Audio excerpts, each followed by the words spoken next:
कि गुजराती का दिमाग और मियाँ भाई की डेयरिंग, तो उसको कौन रोक सकता है फिर? Most popular Indian in the UAE and arguably the most popular Indian in the Middle East. Yes, we are sitting with Mr. Rizwan Sajan, a self-made billionaire. The 1% man is how people call you. You've literally changed the industry. Dubai is a place I would advise everybody to invest. The way Dubai is growing, I would say Dubai is a city of gold. Buy in Dubai, you will remember. Sir ये सुन के मुझे भी घर लेने का मन हो रहा है. मेरी टीम को पूछना चाहता हूँ चेकबुक लाए क्या हम?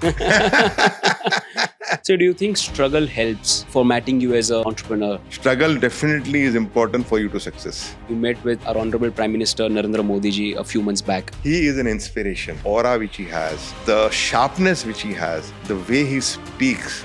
And I asked him a question, how do you work 16 hours a day? We are blessed to have him as a Prime Minister. Today, whatever India is because of him and the people around him. So you started your journey with Kuwait first, then you came to Dubai. How did that transition happen? And I know that there has been some struggle in that journey. 2 lakh रुपए 30 साल पहले मैं कमाता था. बैंड्रा में घर लिया शाहरुख खान के बाजू में, लेकिन ऊपर वाले को कुछ और मंजूर था. लाइफ बहुत अच्छे से निकल रही है और सडनली सद्दाम हुसैन आपकी लाइफ में आता है और आपकी जिंदगी बदल देता है.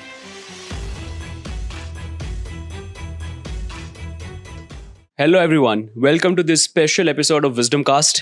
It's a very unique episode because for the first time Wisdom Cast is doing an episode outside India. Yes, we are sitting in Dubai and we are sitting with probably the most popular Indian in the UAE and arguably the most popular Indian in the Middle East. Yes, we are sitting with Mr. Rizwan Sajan, the founder and chairman of the Danube Group, and I'm sure you would have heard of him, you would have seen his videos. उनके video देख के आप inspire हुए होंगे, आप हंसे होंगे, आपको मजा आया होगा और शायद आपको कुछ करने की चाह भी हुई होगी.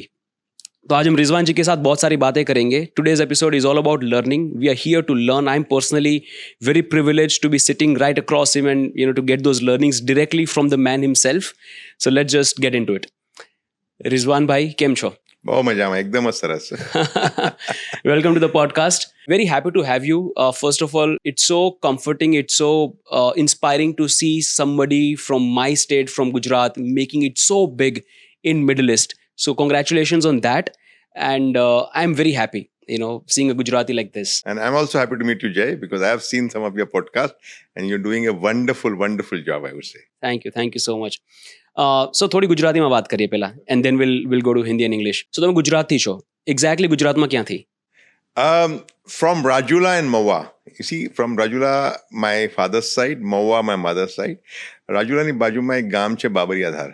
So we used to always, એટલે હંમેશા જ્યારે નાના હતા તો મારા દાદી ત્યાં રહેતા હતા, તો દાદીને મળવા એવરી વેકેશનમાં અમારે જવાનું જ રાજુલા, મહુવા અને બાબરિયાધાર. So that place I can never forget because we had some wonderful time going into the villages, living with all the people over there. રાતના પાના રમવાનું અને પછી એ લોકો સાથે ફરવાનું, કેરી તોડવાની. તો it was an experience of a lifetime, which after of course દાદી ગુજરી ગયા પછી ત્યાં જવાનું ઓછું થઈ ગયું છે. બટ હજી બી યાદ છે કે અમારું કઈ રીતે વેકેશન ત્યાં અમે લોકો મનાવતા હતા દાદી, નાના, નાનીની સાથે, અને બહુ મજા આવતી. Wow. And sir, I'm not surprised. You've made it so big in business. આટલું મોટું એમ્પાયર ઊભું કર્યું છે તમે, being a Gujarati. So you want to say anything about that, being Gujarati, being successful businessman? See, ગુજરાતીમાં વેપાર તો લખેલું છે, ઉપરવાળાની દેન છે કે આપણને એક we have been blessed કે આપણામાં ખૂનમાં આપણને વેપાર લખીને આવ્યો છે. અને જ્યારે બી મને આ ક્વેશ્ચન પૂછ્યો છે કે તમે કઈ રીતે સક્સેસફુલ થયા, મેં કીધું ફર્સ્ટ ઓફ આઈ એમ ગુજરાતી છું તો વેપાર તો છે જ, અને મિયાભાઈ છું તો ડેરિંગ બી છે. તો આપણે રઈસનો ડાયલોગ મને યાદ આવે કે ગુજરાતી કા દિમાગ और मियाँ भाई की डेयरिंग, तो उसको कौन रोक सकता है फिर? Absolutely. You are indeed unstoppable. Sir daring के बारे में बात करते हैं और ये क्वेश्चन मेरे लिस्ट में भी था, मेरे रिसर्च में भी था. When you come from a very humble background and I have done research that you come from a very very humble background, right? You have done difficult jobs growing up in your childhood and stuff like that. जब आप इतने difficult situations को देखते हैं और जब आप पहली बार सक्सेस पाते हैं, उसके बाद it gets very difficult to take more risk, क्योंकि ये डर लगता है कि ये चला तो नहीं जाएगा ना, जो मैंने कमाया है वो मैं रख लूं और अभी जिंदगी जी लेता हूं. तो आपको ये डेयरिंग इतने सारे बिजनेसेस करने की कहां से आती है, one after another and all of them are successful? Very good question this is. You see, in business, if you don't take the calculative risk, you can never grow. You have to take that calculative. Daring थोड़ी दिखानी पड़ती है. लेकिन मेरा formula simple है. Whenever I have taken a risk, I have not calculated the profit I will make. I have always calculated the loss I will make. Now, if I am able to sustain that loss, I will take that risk. आज भी यार एक building बनाता हूँ, मुझे पता है कि अगर नहीं चलेगी वो बिल्डिंग तो मेरा नुकसान कितना होगा, और नुकसान झेल पाऊंगा कि नहीं. झेल पाऊंगा तो लो, नहीं झेल पाऊंगा तो ऐसा हाथ ही नहीं डालो कि जो बनाया हुआ भी चला जाएगा. तो एक व्यापार में रिस्क तो लेना ही पड़ेगा आपको, लेकिन अगर calculative risk with that calculation के कितना बनाओगे नहीं लो, कितना नुकसान जाएगा लोगे, तो आप कभी प्रॉब्लम नहीं आएगा आपको. Wow, very interesting perspective actually. So whenever you are in a difficult situation and when you look at things like that, कि what's the maximum loss? अगर वो कैलकुलेट करके साइड में कर दिया कि अच्छा ठीक है, I can bear it, then you become fearless. Absolutely. Wow, very well articulated, sir. Thank you so much. Superb. Sir, if you understand Dubai's real estate market, right? If you can break it down for us, how big is the market? What are the opportunities? How should one invest? Dubai is a place I would advise everybody to invest. બધાને હું કહું છું, બધા ગુજરાતી ભાઈઓ મારા સાંભળે છે, આ તમારે દુબઈ આવવું જ જશે, અને ના આવશો તો તમારી એમાં ઘણું નુકસાન થશે.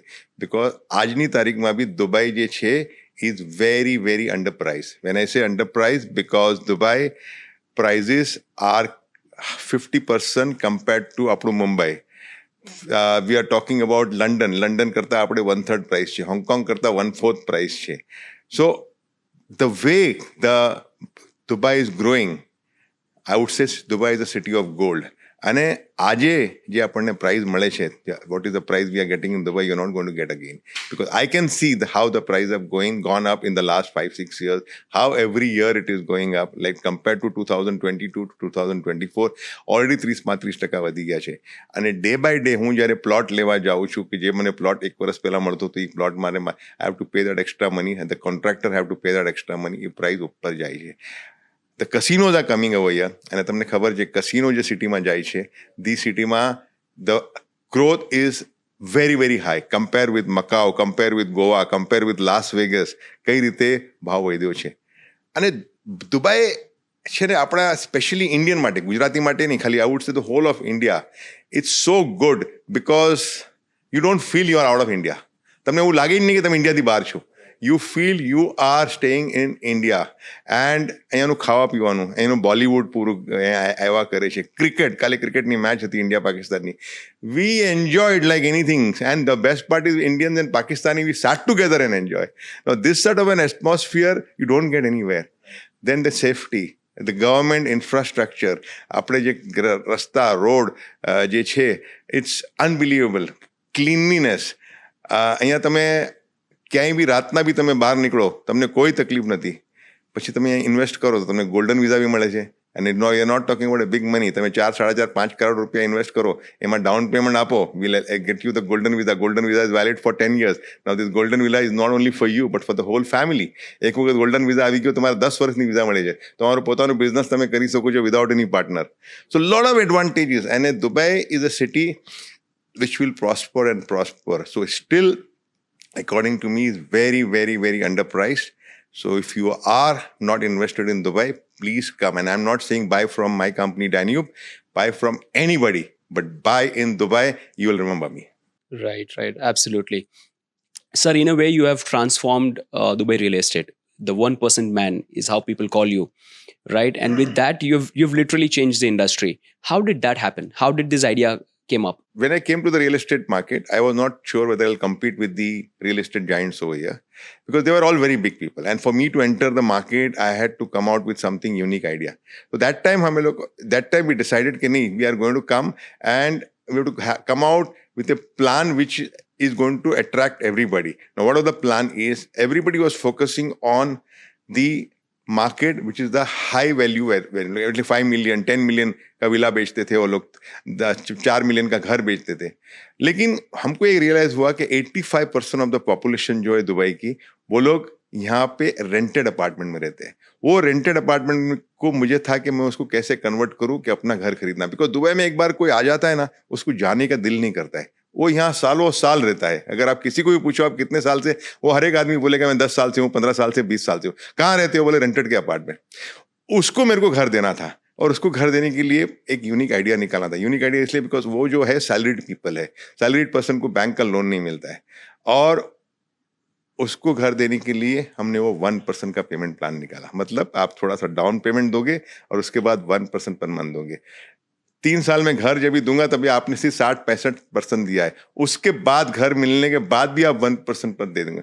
वो आइडिया हिट हो गया और उसके लिए पूरा नॉट ओनली यूएई, आज की तारीख में पूरा इंडिया अपना घर लेता है, और उसकी जो खुशी उसको मिलती है ना अपना घर की, वो अनबिलीवेबल खुशी है। बिकॉज एक आम आदमी के लिए सबसे बड़ा घर is the big position, and house Dubai के अंदर अपना घर उस बहुत बड़ी। और बिकॉज मुझे जब भी मैं घर देता हूँ किसको, एक एक टेस्टिमोनियल मुझे मिलता है कि रिजवान सर आपकी वजह से हमको ये घर मिला और आप नहीं होते। बिकॉज यानी बहुत सारी स्टोरीज है, अगर आप मेरे इंस्टाग्राम में फॉलो करोगे तो इतनी सारी स्टोरीज सुनने में मिलेगी कि किस तरह से लोगों को घर नहीं अफोर्ड कर सकते थे बिकॉज ये 1% प्लान मिल सकते हैं। और आज की तारीख में इंडिया में भी ये बहुत इजी हो गया, बिकॉज जिसके पास छोटा सा डाउन पेमेंट है, डाउन पेमेंट डाल रहे, बाद में 1% पर मंथ दे रहे और उसका भी काम हो रहा है। आपने बोला कि इनिशियली यू वर थिंकिंग के इतने बड़े बड़े जायंट्स उनको कंपटीशन कैसे देंगे, but I am sure you have given them run for the money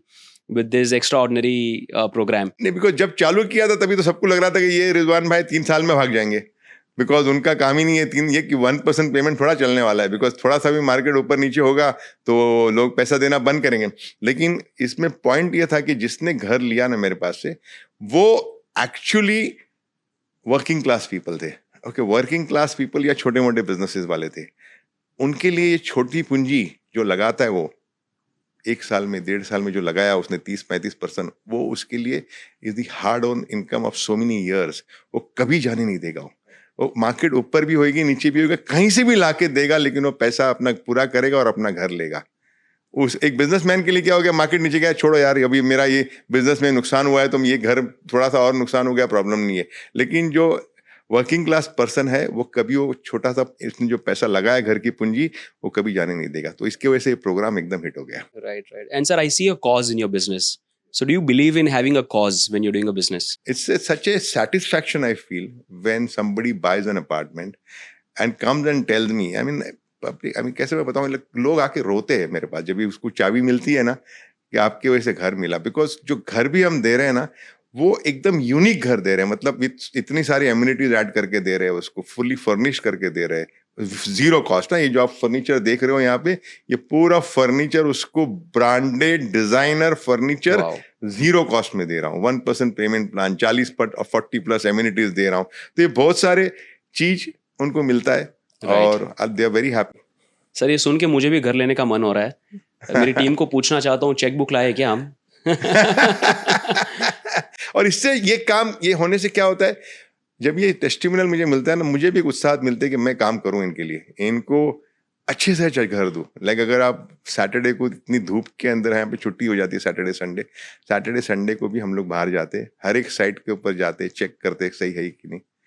because पैसा तो अपनी जगह पे है, पैसा तो ऊपर वाले की दुआ से बहुत बनाया और बनते भी रहेगा, लेकिन ये जो सेटिस्फैक्शन जो दिल में होता है ना, वो अलग ही उसका मजा है। Right. Sir, I want to understand you more as an entrepreneur. You're running multiple businesses. All of them are successful. You're a billionaire, a self-made billionaire. I've heard that your net worth is more than $2 billion. अब ऐसा कुछ network नहीं है मेरा कोई। Sir, अभी भी people who are very close to you, they would tell us that Rizwan sir बहुत काम करते हैं. It's very difficult to keep up with him. Sir, now what is it that you have not achieved? आपको अभी क्या achieve करना है कि आप इतना काम कर रहे हो? मजा आता है काम करने का, एक सेटिस्फैक्शन होता है। और जब तक सेटिस्फैक्शन रहेगा ना कोई भी बिजनेस के अंदर या कोई भी काम के अंदर, मैं हमेशा बोलता हूँ कि आप अगर, चलो मैं तो बिजनेस करता हूँ, मुझे सेटिस्फैक्शन मिलता है, लेकिन आपके काम के अंदर भी अगर जो काम कर रहे हो उसमें अगर सेटिस्फाई नहीं हो तो काम छोड़ दो, वो काम छोड़ दो। बिकॉज वो आप कभी आगे नहीं आओगे जब तक कि वो पैशन नहीं होगा, जब तक कि आपको एंजॉयमेंट नहीं होगा उस काम के अंदर, आगे नहीं बढ़ पाओगे। सो आई वुड ऑलवेज से कि पैसे के पीछे मत भागो, पैसा अपने आप आएगा। काम के पीछे भागो, पैसा अपने आप ही आएगा। Sir, if you look at your formative years, कि जब एक एज एन एंटरप्रेन्योर आप डेवलप हो रहे थे, जब आपके बचपन की बात करें तो बहुत सारी स्टोरीज मैंने सुनी है, उसमें स्ट्रगल भी थी। लेकिन जितने भी बिलियनर्स या जितने भी बड़े लोगों के साथ मैं बैठा हूँ और उनसे बातें की है, तो वो हमेशा यही बोलते हैं कि हमने वो एंजॉय किया, वो phase of life we really enjoyed it. So आपका जो स्ट्रगल वाला टाइम था, are there any fun memories of that time that you would like to share? Many fun memories. कभी भी एक खुद से तुम पैसा कमाते हो उस एज के अंदर, 13-14 साल के अंदर में जो कमा के लाता था, 100 रुपया, 150 रुपया, 200 रुपया महीने का, तो उसका एक फीलिंग था। मुझे याद है कि एक ज़माना था जब ये, उससे पहले जब मैंने बिजनेस छोटा मोटा स्टार्ट नहीं किया था, मैं कैंटीन में जब भी जाता था, डैडी जो देते थे 15 रुपया, उसमें मुझे चलाना होता था। मेरे कलीग्स जो आते थे ऑफ स्कूल वाले स्टूडेंट्स, वो 100 रुपया उनको पॉकेट मनी मिलता था, मुझे 15 रुपया मिलता था। 15 रुपया 2, 4, 5 दिन में ख़त्म हो जाता था मेरा। तो फिर मुझे समोसा के लिए पैसे मांगना पड़ता था। बाद में मैंने ये छोटा मोटा बिजनेस स्टार्ट करके अपना कमाना स्टार्ट किया। तो उनके पास 100 रुपये होते थे, मेरे पास 150 रुपया होता था। तो मैं उनको बोलता था, भाई तेरे को कुछ समोसा चाहिए तो ले ले, चाय ले ले, अगर कम है तो एक वो फीलिंग जो आती थी ना, तो उसके बाद से फिर पीछे कभी नहीं देखा। एंड आई ऑलवेज फील के ये लाइफ की जो मोमेंट, वो एक्सपीरियंस जो सीखा उस टाइम पे, वो बहुत काम में आया आगे जाके। So do you think struggle helps formatting you as an entrepreneur? Absolutely. Struggle नहीं करता है बंदा, ऑफ कोर्स वैसा नहीं बोलता हूँ आगे नहीं जाएगा, लेकिन जिसने स्ट्रगल करके सही डायरेक्शन में काम किया, वो बंदा बहुत ज़्यादा आगे जाता है, बहुत ज़्यादा आगे जाता है। उसका अलग ही उसका वेवलेंथ होता है, उसका थिंकिंग अलग होता है, रिस्क टेकिंग कैपेबिलिटी अलग होती है। ऐसी बात नहीं है कि जिसके फादर रिच है और बच्चे ने आगे नहीं किया है, तो वो बात भी नहीं है। बट अगर आप देखोगे, द फर्स्ट जनरेशन वाले 10 होते हैं, उसमें से सेकंड जनरेशन जो होता है 2 या 3 होता है, बाकी 7 वाले सेकंड जनरेशन भी आगे नहीं बढ़ा सकते, और थर्ड जनरेशन में अगर एक भी आ गया तो बहुत बड़ी बात है। So struggle definitely is important for you to success. Right. Sir, एक इंटरनेशनली पब्लिश्ड डेटा पॉइंट है कि most of the family run businesses don't cross beyond 3 generations. वो तीसरी जनरेशन आते आते वो बिजनेस खत्म हो जाता है, right? You already introduced your son into business. How are you training him to take your legacy forward?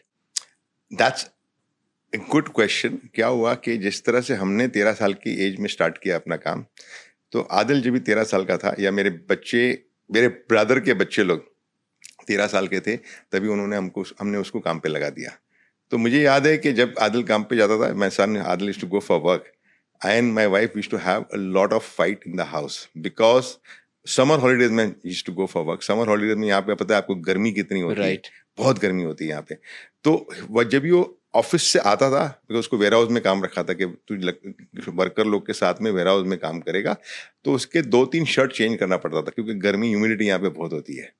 तो मम्मी बोलती थी उसकी कि तुमको बच्चे के बारे में रहम नहीं है, you don't care about him, काला हो जा रहा है, आप देखो कितना दुबला हो गया, ये हो गया है ना, like and I was telling him नहीं, यही इसको स्ट्रांग बनाएगा।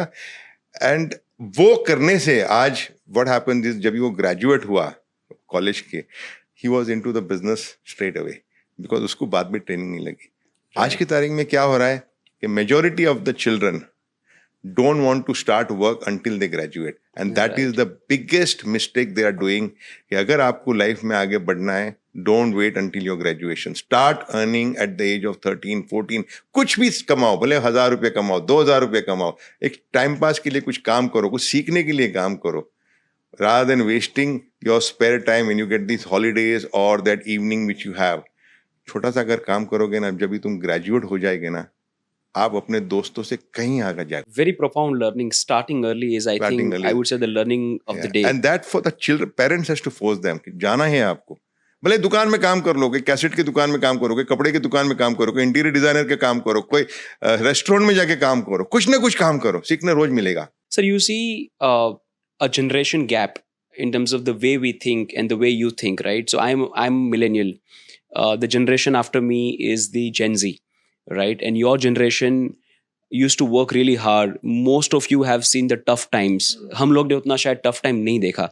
So you think कि आज की जो generation है, उनमें वो hunger, वो भूख, वो zeal नहीं है मेहनत करने की, काम करने की? है, जिसको करना है उसके में है भूख। आज भी अगर आप देखो हमारे जो आसपास है लोग, वो काफ़ी हंगर है, उसमें काफ़ी काम करना है। बट यस, प्रॉब्ली पुराने लोग ज़्यादा काम करते थे, आज के लोग शायद इतना लग्जरी उनको आसपास दिया गया है, इजी मनी मिला हुआ है, तो फर्क पड़ता होगा। बट जिसको काम करना है वो करता है जाए। इट्स नथिंग लाइक दैट कि नहीं पुराना जनरेशन नया जनरेशन। इनफैक्ट नए जनरेशन के पास अपॉर्चुनिटीज ज़्यादा है, एंड उनको बहुत ईजी है कि किस तरह से आगे बढ़ना है। तो अगर ज़्यादा काम करेंगे तो अच्छी बात है, लेकिन नहीं करके भी वो काफ़ी आगे बढ़ सकते हैं. इतनी अपॉर्चुनिटी हमारे पास नहीं थी जो पहले आज के ज़माने के अंदर है. कंपटीशन भी उतना ज़्यादा है, लेकिन because of the social media, because of the internet thing which we are into, you can learn a lot of things online and you can be a master. आज रिजवान साजन क्या काम कर रहा है, वो अगर 15 साल पहले किसी को सीखना होता तो नहीं सीख सकता था, या whatever other any other businessman. But today what he wants to learn about Rizwan Sajan or any other businessman, he can go online or he can study that. Of course, a lot of books have been written about a lot of people, but otherwise online you can get subject from any person of the world. So you're very popular in India. We talked about generation, right? My grandfather follows you, right? He has Instagram and he watches your video. My father appreciates you. My elder brother also, as I told you, from London, he told me, wow, you're doing a podcast with Rizwan bhai. He also appreciates you. I love your content. Even younger, kids than me, they would appreciate your content. So you're very popular, especially in India. So what are your thoughts about India? Do you miss being in India? What are your feelings? Because you can take person out of India, but you can never take India out of a person. So if you can share your feelings for India. Of course, I miss India. And I still go to India. I go to India a lot. I have my old school friends. They keep coming to me over here. I keep going to them. Last week, I had some very good friend, Javeri brothers. They were here and we had some best of the time. Whenever I go to India, I have to make sure to meet them regularly. We have to meet them socially and go out. Sometimes I go to Lonavala. You'll be surprised, especially in Satamatamma. So play cards with them just for the fun sake. So these are the things I would never miss it. And of course, who can forget the street food of India? Oh wow! I love the Especially pav. Mumbai. Especially Mumbai. Especially Ghatkopar. Yes, The yes, cow yes. gully of Ghatkopar. Right. Yeah. So I love that. Still, whenever I go, I make it a point to go there. Although, okay, in fact, whenever somebody asks me food or the place, and my answer would be food. I would love to eat the pav bhaji and the cow gully rather than eating in Tajland the Chinese food, So what's your favorite street food? So, of course, I love the street food. I love my pav bhaji. I love the vada pav of what we get in Mumbai. Pani puri and bel puri is my favorite. I think Elko pani puri, which I'll never miss it when I go there. And of course, all the other food are there. All the restaurants are there. Small restaurants. Big restaurants is, I wouldn't say no, but I would prefer a small restaurant to any big restaurant. And I love spicy food. Anything which is spicy is my favorite. Super. And sir, this is so relatable. I used to live in Mumbai. I've lived in Mumbai for 15 years. Which area? I used to live in Borivali. Right. And after that, for the last 4 years, I live in Ahmedabad, although I still have office in Mumbai. So whenever I go to Mumbai, I make it a point that every night I eat outside and I eat only street food. So I can relate with it so much. और एक special बात मुंबई की ये है कि आपको अच्छा खाना ढूंढना नहीं पड़ता. आप कहीं पे भी जाके खड़े हो जाओ, खाना अच्छा ही मिलेगा. और आपको वो पता है कि रेस्टोरेंट 15-20 है जहाँ पे आपको खाना ही खाना है. आपको पता है कि ये कोंकणी फूड खाना है तो कहाँ जाना है. आपको पता है कि साउथ इंडियन खाना है तो कहाँ जाना है. गुजराती फूड खाना है तो कहाँ जाना है, street food. So you have this special joints which I will definitely go. Lucky Biryani is one of my famous which I will never miss when I go to Mumbai. So Saiba restaurant for the fish, I will always have it. So on the cow gully there's a pav bhaji which I'll never miss. So all this jalebi of I forgot that name near the Odeon Cinema. So that jalebi and papada definitely I will have. So while we are talking about India, I've come to know that you met with our Honorable Prime Minister Narendra Modi ji a few months back. How's your experience and what do you think about him? He is an inspiration. He is something which we all have to follow day and night if you want to be successful in life. And I'm not saying because he is the Prime Minister, the aura, of course, he is Honorable Prime Minister, so a lot of respect for him, but the aura which he has, the sharpness which he has, the way he speaks, I could meet him 3 times on a very short time. एक 2 minute niche बात अपने साथे થઈ છે. Not that big discussion because we went into event and I was told to meet him and then I went and met him and I explained him what I'm doing and all that. And I asked him એક જ question કે સાહેબ તમે હું બી કામ કરું છું 10-11 કલાક, તમે 16 કલાક કઈ રીતે કામ કરો છો? How do you work 16 hours a day and there is no tiredness on your face? He just looked at my face and he said, automatically it comes, Rizwan. I mean, once you love and the same thing which we also say, he does to do something for the country. And we are blessed to have him as a prime minister. Today, whatever India is because of him and the people around him. So his aura, his personality, the way he does the work, keep following him. Trust me, he is an inspiration for everybody, from the young generation to the old generation. Just keep following him and you will succeed. I still take a lot of lessons from him, lots and lots of lessons from him. Wow. And as you said, he's the pride of India. And I would say, so you are also pride of India. Being so successful. I cannot be compared with Modi ji. I'm sorry, but No, absolutely. Yeah, but the kind of stature that you've achieved outside of India, in the Middle East, this place entirely unknown. So you started your journey with Kuwait first. Yeah. Then you came to Dubai. How did that transition happen? And I know that there has been some struggle in that journey. From Mumbai, I went to Kuwait and started as a salesman over there, trainee salesman. And when I left, I was the sales manager and managing the company of my uncle.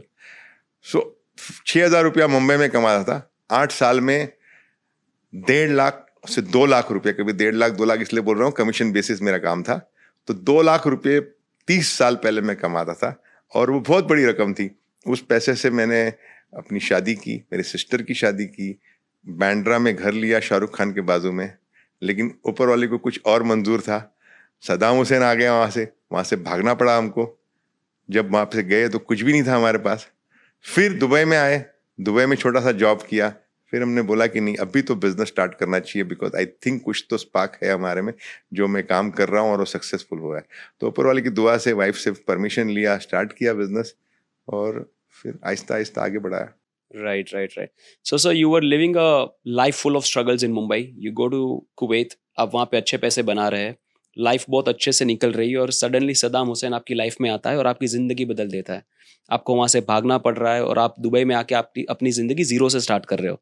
So do you believe everything that happens for good? अगर सदाम नहीं आता, आप वहाँ से निकलते नहीं, Dubai आते नहीं और इतना बड़ा एम्पायर नहीं बनाते. मैं हमेशा बोलता हूँ, अगर बिजनेस में अगर सक्सेसफुल होना है ना, तो 3 चीज की जरूरत होती है. एक आपका हार्डवर्क, और आपका सेकंड थिंग आप में कैपेबिलिटी, एक इंट्यूशन जो ऊपर वाले की देन कि बाबा ये है तो किस तरह से उसको मैनेज करना. और तीसरा इंपॉर्टेंट थिंग इज लक. अगर वो लक फैक्टर नहीं है आप में तो आप कभी भी आगे नहीं बढ़ सकते हो, कितना भी हार्ड वर्क कर लो. तो वो तीनों चीजें की जरूरत है, जो कि लोग मुझे बोलते हैं कि नहीं रिजवान, तुम लक को ऐसे ही तुम अपने आप को मॉडेस्ट बना के लक को तुम उसका जरिया बना रहे हो कि नहीं. मैं समझता हूँ कि आज जैसे आप बोलते सद्दाम हुसैन शायद नहीं आता तो मैं कुवैत में मेरे अंकल के पास काम कर रहा था. 1.5-2 लाख रुपए बहुत रुपये थे मेरे लिए उस 30 साल पहले. बहुत खुश था, अच्छे से अच्छे घर में, स्विमिंग पूल वाले घर में रहता था, गाड़ी चला रहा था, 4 व्हील ड्राइव था, सर्वेंट्स घर पे रखे हुए थे, एंजॉय कर रहा था लाइफ को.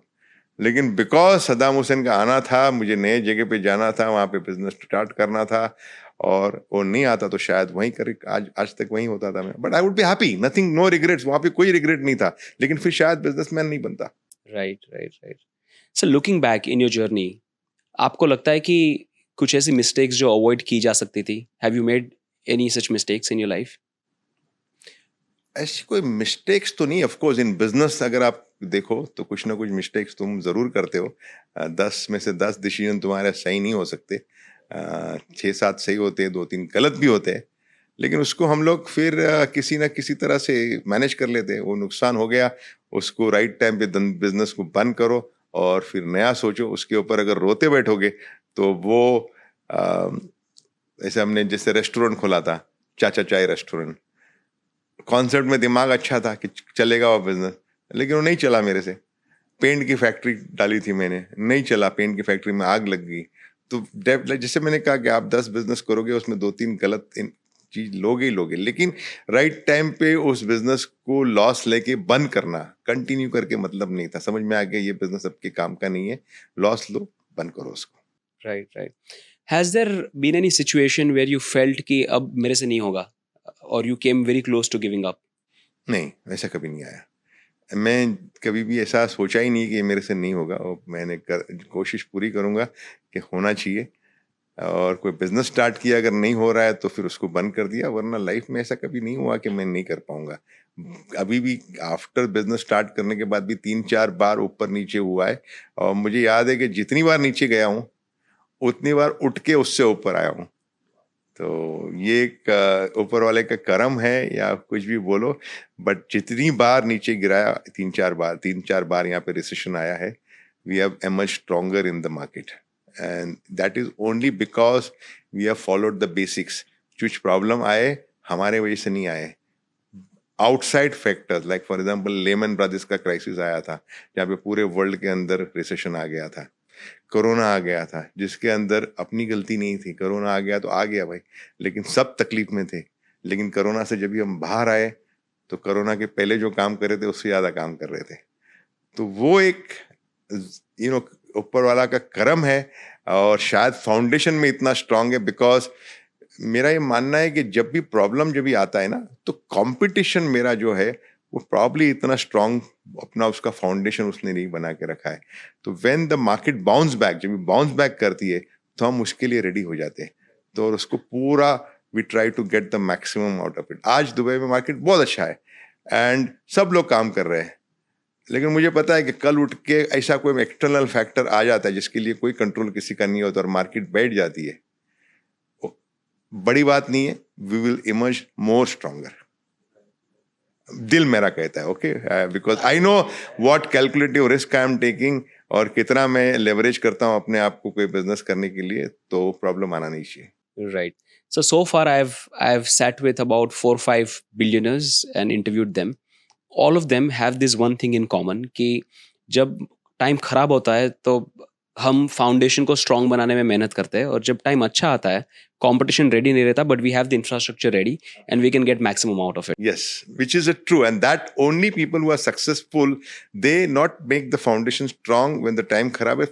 Every day उनका काम यही है कि फाउंडेशन स्ट्रांग रखो, स्ट्रांग रखो, स्ट्रांग रखो। तो जब भी तकलीफ आती है, मुझे याद है कोरोना जब भी आया था यहाँ पे, तो सबसे पहला हमने अनाउंस किया था इन द न्यूज़पेपर, मैंने देखे डैन्यूब में से एक भी आदमी को हम फायर नहीं करेंगे, एक आदमी की सैलरी नहीं काटेंगे। ओके, उस वक्त मेरे पास 2,500 आदमी लोग काम करते, आज 4,500 है, but that time 2,500 people were working for me. और ये बहुत बड़ा स्टेटमेंट था कि एक भी आदमी को मैं निकालूंगा नहीं और एक भी आदमी की सैलरी काटूंगा नहीं। तो बिकॉज आजू बाजू में जो भी मेरे बिजनेस वाले थे, सब लोगों ने आदमी कम कर दिया, सैलरी नहीं पे करी। तो जब मार्केट बाउंस हुआ ना, तो जिस आदमी को ये स्टेटमेंट था, पहली बार तो रिलीफ हो गया था मेरे कंपनी वाले को कि भाई बॉस हमको निकाले नहीं। मुझे पता था कि कितने पैसे मैं मैनेज कर सकता हूँ, 6 महीना 7 महीने के बाद मेरा भी गोल हो जाने का था, ये 7 महीने के बाद मैं भी हाथ ऊपर कर सकता था कि मेरा पैसे नहीं। लकीली दुबई बहुत जल्दी बाउंस बैक किया। ओके, बट उस दरमियान अगर आप देखो काफी लोगों ने निकाल दिया, बड़े बड़े कंपनियों ने निकाल दिया, अभी नाम नहीं लेना चाहूंगा। और हमने क्या किया, अपनी ये बोलना नहीं चाहिए, लेकिन मेरी खुद की प्रॉपर्टी बेच के मैंने सैलरी दी लोगों को। जितनी प्रॉपर्टीज थी मैंने कहा बेचो, सैलरी पहले दो, बिकॉज इनकी जरूरत हमारी जरूरत से भी ज्यादा है, अगर होगा पैसे फिर बना लूंगा। लेकिन जब भी मार्केट बाउंस हुआ ना बैक, तो जिन लोगों को मैंने ये आश्वासन दिया था कि आपका जॉब नहीं जाएगा, उन्होंने जो जोर लगा के काम किया है और कंपनी ने 2 गुना प्रॉफिट किया उस पर्टिकुलर बाउंस बैक पीरियड के अंदर। And sir, indeed, this is service of the nation, and I can see the UAE badge on your collar. So, sir, I want to understand your relationship with UAE. I'm sure आपके बहुत सारे encounters, बहुत सारे experiences हुए होंगे यहाँ की royal families के साथ, दुबई की रॉयल फैमिली या अबू धाबी की royal family. How are those experiences? ये कैसे लोग होते हैं? क्योंकि we are commoners, हमको कभी उनको मिलने का मौका नहीं मिलता। आप तो बहुत बार मिल चुके हैं। So how do they think? How do they operate? और अगर कुछ इंसिडेंट्स आप बता सके उनके साथ के। यूएई के रूलर्स बहुत ही अच्छे लोग हैं, यानी मैं इसलिए नहीं बोलूँगा अगेन कि मैं यहाँ पे काम कर रहा हूँ, किसी की खुशामद करने के लिए नहीं बोल सकता। यहाँ पे बिजनेस करना बहुत आसान है, और हमेशा शेख मोहम्मद का एक विजन है कि हर एक आदमी को इतना इजी बनाओ काम करने के लिए कि उसको तकलीफ होना नहीं चाहिए। आज भी अगर हम काम करते हैं एज रिजवान साजन और Danube building materials, we still have a lot of problems, but जब प्रॉब्लम आता है हम लेके जाते हैं, इमीडिएटली सॉल्व होता है, इमीडिएटली उसको उसका सोल्यूशन आता है कि ये नहीं ऐसा कर, ये नहीं ऐसा कर ले, ये तेरा काम हो जाएगा। चलो हमारी तो पहचान हो गई अभी, लेकिन अगर आपकी पहचान नहीं भी है, कोई आम आदमी अगर यहाँ पे बिजनेस आके स्टार्ट करना चाहता है, उसके लिए भी बहुत ईजी है। अच्छा, टॉकिंग अबाउट पर्सनल रिलेशनशिप, बहुत अच्छे लोग हैं, बहुत ही फ्रेंडली लोग हैं, बहुत अच्छे से मिलेंगे आपको, गाइड भी करेंगे, हम भी बताते हैं उनको कि ये सिचुएशन है हमारा, कैसा करना है, और हेल्प करेंगे। तो that is very very important. Like अच्छे बहुत, अरे खुशकिस्मत है कि हम यूएई में काम कर रहे हैं, और यहाँ का जो गवर्नमेंट का सपोर्ट जो हमको मिल रहा है वो अनबिलीवेबल। और मैं समझता हूँ कि खाली मुझे नहीं, जो भी यहाँ पे सक्सेसफुल है और जो भी यहाँ पे बिजनेस स्टार्ट कर रहे हैं, आप किसी से भी पूछ लो, आपको वही बताएगा कि दुबई में काम करना या यूएई में काम करना सबसे आसान है। राइट। यहाँ पे कंपटीशन बहुत है, लेकिन काम करने के लिए कोई ब्यूरोक्रेसी नहीं है कि आपका ये काम अटक जाएगा। एक सर्टेन लॉज उन्होंने फॉर्म किया है, फॉलो करो उनको और उसके ऊपर काम करो। यहाँ पे कोई ज्यादा यहाँ पे कोई भ्रष्टाचार नहीं है, यहाँ पे कोई करप्शन नहीं है। सिंपल सा अपना काम करो गवर्नमेंट के हिसाब से और आप आगे बढ़ोगे, और full support from government, from all department, not one department. कोई भी डिपार्टमेंट में चले जाओ, आप आरटीए में चले जाओ, दुबई म्युनिसिपैलिटी में चले जाओ, आप लैंड डिपार्टमेंट में चले जाओ, इकोनॉमिक डिपार्टमेंट में चले जाओ, एनी डिपार्टमेंट यू गो, ट्राकिस में चले जाओ, सब डिपार्टमेंट में आपको पूरा सपोर्ट मिलेगा। राइट। कि तुम आज प्रोजेक्ट भी मुझे लॉन्च करना है, कितना टाइम लगता है मुझे? 6 महीने के अंदर मैं प्रोजेक्ट लॉन्च कर देता हूँ। प्लॉट लिया 6-7 महीने के अंदर, with the drawing, with the permission, आज प्रोजेक्ट लॉन्च कर सकता हूँ विदाउट एनी प्रॉब्लम। इतना इन्होंने आसान बना के दिया है कि बस आप काम करो, सही तरीके से काम करो, कोई गड़बड़ नहीं करो। Right. So would you like to share any personal experience with any member of the royal family? मुझे बड़ी क्यूरियोसिटी है। I will tell you 2। Okay, Sheikh Mohammed के घर पे गए थे, तो उन्होंने जिस तरह से हमको वेलकम किया था, उन्होंने हमको बुला के पूछा, they had called some few businessmen, कि दिस वाज कोरोना क्राइसिस के बाद, when we had gone to his house. तो उन्होंने पूछा कि what suggestion you all have. He took the suggestion from the people, he understood कि where are the hiccups we have, कि बाबा ये यहाँ पे हम लोग को प्रॉब्लम आ रहा है बिकॉज कोरोना में बिजनेस बैठ गया था, तो what should we do to again come back into the market. So that was a big thing of a ruler to come and call the business and ask the common man or the businessman who are working here to how to come back on it. Sheikh Mohammed bin Zayed Abu Dhabi, मुझे याद है कि हमको लेके गए थे India में, and he Taj Lands Mumbai जहाँ पे उनका फंक्शन था, उसके बाद हमको मिलने के लिए आए थे। एक एक आदमी को किस तरह से मिले प्यार से, और बोले कि आप अच्छा हुआ कि हम मेरे साथ में आए, ये डेलीगेशन के लिए आप आने की वजह से हमारी कितनी शान बढ़ी है। तो ये क्या ज़रूरत है उनको? एक रूलर है हर एक बंदे को, और उस वक्त तो हम छोटे थे बहुत ही, मतलब I would say very small for him to come and talk to me. Even the ruler of Sheikh Dubai और Abu Dhabi any ruler of this world, Sharjah का बोलो, रासल खेमा, उम्मुल कुवैन, अजमान, सब रूलर इतने अच्छे, इतने प्यार से मिलेंगे आपको, और आपका मतलब ऐसा लगेगा कि नहीं है कि आप रूलर के घर पे जाके बात करें। ऑफ कोर्स रिस्पेक्ट अपनी जगह पे होता है, but you feel very happy that and bless तो तुम ये सिटी या इस कंट्री में काम कर रहे हो। तुम अलग ही है मजा, मैं तुमको बता रहा हूँ ना। एंड ये मैं नहीं बोलूंगा, as an everybody you talk to will have the same talks about the rulers over here. Right. So I have an uncle who lives in Dubai. He tells me that Sheikh Mohammed हमको हमारे पिता जैसे लगते हैं, क्योंकि वो ऐसे ध्यान रखते हैं लोगों का। बिल्कुल ध्यान रखते हैं उन्होंने। जो अगर आप कोरोना की बात करो, कोरोना में ऑफ कोर्स मैंने तो अपनी स्टोरी बताई, डैन्यूब ने क्या किया, गवर्नमेंट ने क्या किया था कोरोना के अंदर, इतने खोल दिए सेंटर्स कि कोई भी अगर कोरोना में प्रॉब्लम आता है सीधा उसको लेके जाते थे वो सेंटर के अंदर, 15 दिन 20 दिन उसका मुफ्त में इलाज होता था विदाउट एनी प्रॉब्लम। ये सिलेंडर नहीं है, वो नहीं है, दवा नहीं है, सब कुछ प्रोवाइडेड था, खाना पीना, डॉक्टर्स बाहर से मंगाए गए थे, हर एक। यहाँ पे कैजुअलिटी थे ही नहीं, कैजुअलिटी हार्डली कैजुअलिटी थी, कोई मरा ही नहीं। क्यों? कि टाइम पे उसको दवा मिला था। सो ऐसे सिचुएशन में अगर अपने को ऊपर वाला and government is coming out and supporting us, उससे ज़्यादा क्या चाहिए? Right. And also, sir, I see there is a different sense of positivity in you when you talk about Dubai. Right. Even when the flood happened, right? I think less than a month back.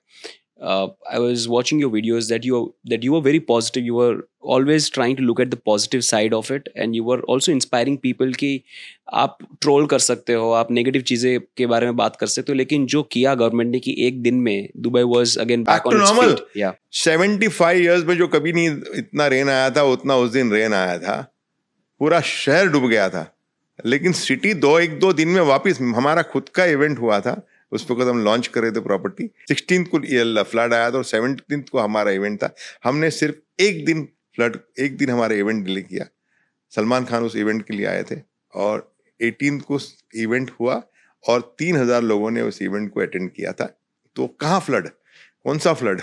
बाकी ये social media पे थोड़ा सा flood का वो लोग कुछ ना कुछ डाल देंगे, पब्लिक वो शेयर करेगी, लेकिन हमको पता है कि किस तरह से गवर्नमेंट ने रिएक्ट किया और किस तरह से शहर को वापस एकदम बैक टू नॉर्मल लेकर आए थे, which is remarkable I would से। और उसके बाद होने के बाद नया फिर एक सैंक्शन साइन हुआ है जहां पे $20 बिलियन गवर्नमेंट ने ऑलरेडी सैंक्शन किया है कि इनका सीवरेज सिस्टम को और स्ट्रांग करो, इन केस अगर आगे ऐसी घटना होती है तो इस सिचुएशन में भी ना आए हम लोग। Great. Sir, I would like to understand you a little more as a billionaire now.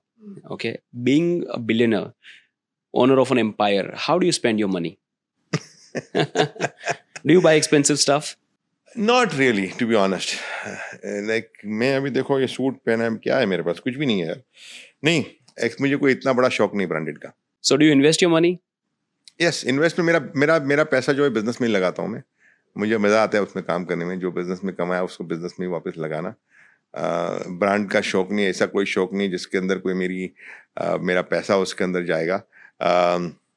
आज भी मुझे 1 दिरहम की चाय और 2 दिरहम की कॉफ़ी पसंद आती है। मुझे स्टारबक्स में आप नहीं देखोगे या कोई ब्रांडेड कॉफ़ी शॉप में नहीं देखोगे। तो वो चाय का मज़ा, वो कड़क चाय और कॉफ़ी का मज़ा, and that is a fact, मज़ा उसी में आता है। तो यस, लेकिन जहाँ पे स्पेंड करना है कर लेता हूँ। ट्रैवल करना है, अभी भी मैं बिजनेस फर्स्ट क्लास में ट्रैवल करता हूँ। होटल में अच्छे से अच्छे होटल में रहता हूँ जो भी बाहर जाता हूँ तो। But I enjoy the smaller things in life also, like again like when I go to India, I go to the street foods of Mumbai. So ये सब आम आदमी की तरह जीता हूँ। अगर मुझे कोई बाहर पहचानेगा नहीं तो कोई बोलेगा नहीं कि ये रिजवान साजन है। वो अगर मेरी शक्ल नहीं जानता है तो I would be living as a simple, like I said, going to Lonavala with my friends, staying in that Fariyas hotel, enjoying over there. Great. Sir, एक छोटा सा रैपिड फायर राउंड करते हैं and with that will and the podcast. Very quickly आपको एक line में या एक शब्द में आंसर देना है। टू स्टार्ट विथ, दुबई और मुंबई? अभी right now I am in Dubai, so Dubai I would say, but still my heart is in Mumbai. Dubai winter और Mumbai monsoon? Mumbai monsoon. Money और फेम? आई थिंक पैसे आएगा तो फेम भी आएगा। Describe Rizwan Sajan in 1 line. Humble, hardworking, down to earth. Describe Danube in 1 line. Most dependable company where you can put your money and customer satisfaction is the most important thing. Which was the first car that you owned? Mitsubishi Pajero. Okay, and which one you drive now? Now I have a Ghost Rolls Royce. I don't drive, my driver drives for me. Okay, But of course. I've been going in a Ghost. How many cars do you have? I think about 20 cars. But that's for the family, not for me. It's for the whole family. So what is that one thing that you don't like? Somebody taking me for granted, somebody not doing the work on time, and somebody trying to cheat on something. Like I always believe that when you are offering anything to the customer, make sure that you offer less and you give them more. Don't try to overcome it. So somebody does that, company के नाम से कुछ उल्टा सीधा बोल के फिर वो कस्टमर गुस्सा हो जावे कि इसने ये बोला था वो नहीं पसंद। पूरे डाउन द लाइन सबको यही ट्रेन किया है कि कुछ भी ऐसी गलत नहीं बताना कि कस्टमर फिर आके नाराज हुए, because I feel that is very very important. Customer trust, satisfaction बहुत ज्यादा important. So what's your favorite food item? Although we have covered it, but if you have to name one food item that you love. I would से गुजराती थाली। Wow. Superb. So your favorite Indian celebrity? Priyanka Chopra, I would say. I like her a lot. Why? She's glamorous and she has come up also from nothing to where she is today. Bollywood में काम का problem आ गया तो Hollywood में पहुंच के अपना नाम बना लिया, कहीं रुकी नहीं वो बंदी। That's why I like her. Right. Who is your inspiration, sir? I would create 3 people. My father, who taught me everything. जब शुरू में until he was alive, he was alive only until 16. But he taught me कि कुछ ना कुछ करना चाहिए बेटा, कुछ ना कुछ पैसे तेरे को कमाना है तो तेरे को खुद से करना होगा। उसके बाद फिर मेरे अंकल जिनके पास कुवैत में मैं गया था, उन्होंने मुझे बहुत कुछ सिखाया। They I would consider my influence. And today I would say Modi ji and Sheikh Mohammad. So Modi ji को जैसे मैंने कहा बहुत नज़दीक से फॉलो करता हूँ उनको मैं। जिस तरह से उनका व्यवहार लोगों से, जिस तरह काम करना, जिस तरह से मिलना, जिस तरह से बातें करना, और शेख मोहम्मद भी हमारे उसी तरह से हार्ड वर्किंग है। वो भी अनबिलीवेबल हार्ड वर्किंग है, मतलब कि कहीं पे भी पहुंच जाते सुबह में 7 बजे, कोई भी डिपार्टमेंट में पहुंच जाएंगे, सही चल रहा है नहीं चल रहा है देखेंगे हर एक चीज़ he wants to be updated for everything which is happening.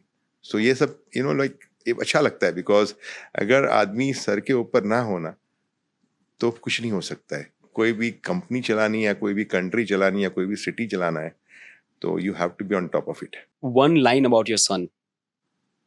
He's also he's a very well educated and very good in numbers. Like right now when I'm talking to you, he has taken a part in the Shark Tank. He's been one of the Shark wow. now. And they asked me to come on the Shark, but I said no, Adil will do a better job. So you will see him very soon as a Shark on the Shark Tanks of Middle East. Really looking forward to it. Yes. So one line for your family. Very very attached हम लोग एक दूसरे के साथ में मिलजुल के. I would say when it's a family, it's not only my family, it's my family, my brother's family, my sister's family.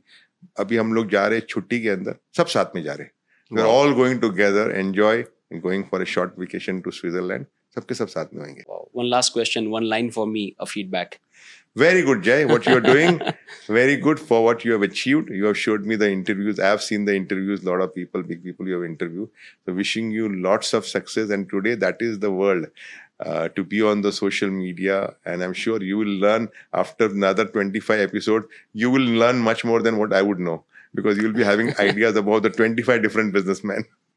Absolutely, sir. And I can't tell you how much I'm going back with right now. मैं पूरा टोकरा लेके जा रहा हूँ knowledge का, learnings का. I try to absorb everything that's happening around, and the kind of learnings, the kind of profound insights that you've given me are amazing. Thank you so much, sir. Thank you so much. Being a Gujarati myself, I'm happy that Jay from Gujarat is doing this. So well done, Jay. Thank you so much, sir. Really appreciate. Thank you. All right. So with that, we will conclude this podcast. Thank you so much for watching. Please don't forget to share it. Share it as much as you can. Make sure that every Gujarati, every Indian sees this podcast. Thank you.